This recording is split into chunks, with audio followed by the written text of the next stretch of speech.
Imagine a world without wine, chocolate, or coffee. Is that even a world worth living in?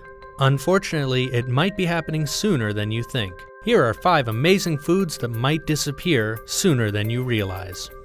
Most wine grapes are very sensitive to temperature fluctuations, which is why they tend to flourish in temperate areas like California, France, and Australia. Temperature and rainfall fluctuations caused by global warming are projected to cost California and Australia up to 70% of their current grape-producing land by 2050.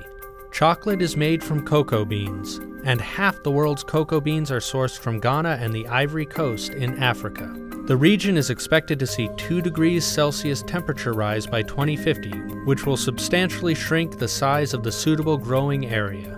Rising temperatures, droughts, and invasive species have already been affecting coffee production in Latin America. A few years ago, a fungus called coffee rust devastated Central American crops, causing market prices to rise 70 to 80%. More of the same is expected as moisture and temperature patterns continue to change in the future. Lobster is already considered a delicacy, but it could become even more so as its range continues to shrink. Since the 1960s, American lobsters have retreated 119 miles north. The Gulf of Maine is currently one of the fastest warming spots on Earth, which could force lobsters even further north. Meanwhile, demand for lobster has spiked in Asia, and while the catch is currently healthy, any drop in supply would cause a sudden spike in prices. Real maple syrup is a delicious treat, but its future is uncertain.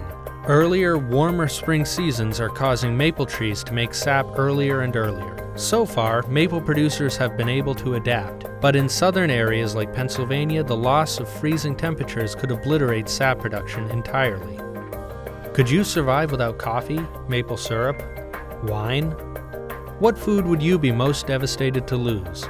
Let us know in the comments below, and don't forget to subscribe.